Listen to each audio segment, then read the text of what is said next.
Depuis l'adaptation en animé de One Punch Man, qui au passage m'a permis de découvrir et adorer cette œuvre, je vois pas mal de personnes prendre ça beaucoup trop au sérieux. J'entends sur le plan shonen évidemment. Eh bien, il en va de soi qu'il était temps d'en parler pour remettre les choses au point selon mon point de vue. Les fans de One Punch Man se posent généralement deux questions.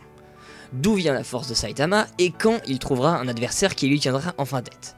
Eh bien, il faut savoir que la réponse est simple et déjà donnée dans l'animé. Sa force lui vient d'un entraînement intensif et il ne trouvera jamais d'adversaire qui lui tiendra tête. Quant Ange, pourquoi me direz-vous? Eh bien, c'est très simple. C'est car c'est le but même de One Punch Man, tout comme ce sera mon but dans cette vidéo de vous expliquer mon point de vue à ce sujet.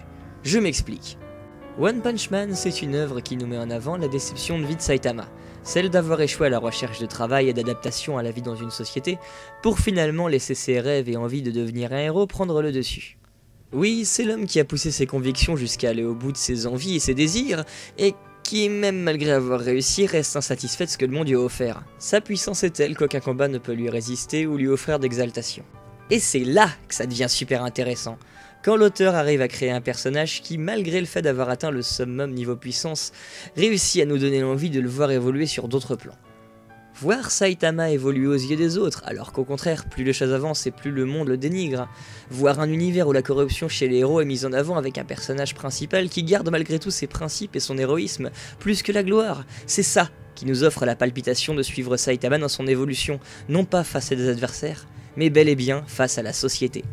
Donc la prochaine fois que vous entendrez des gens discuter sérieusement de One Punch Man sur le plan shonen pur et simple, en vous demandant quand Saitama aura du mal face à un adversaire, rappelez-vous que ce n'est probablement pas le principe même du manga, et qu'il réussit peut-être à inaugurer justement le genre du shonen sur d'autres plans. Et c'est ça qui est intéressant.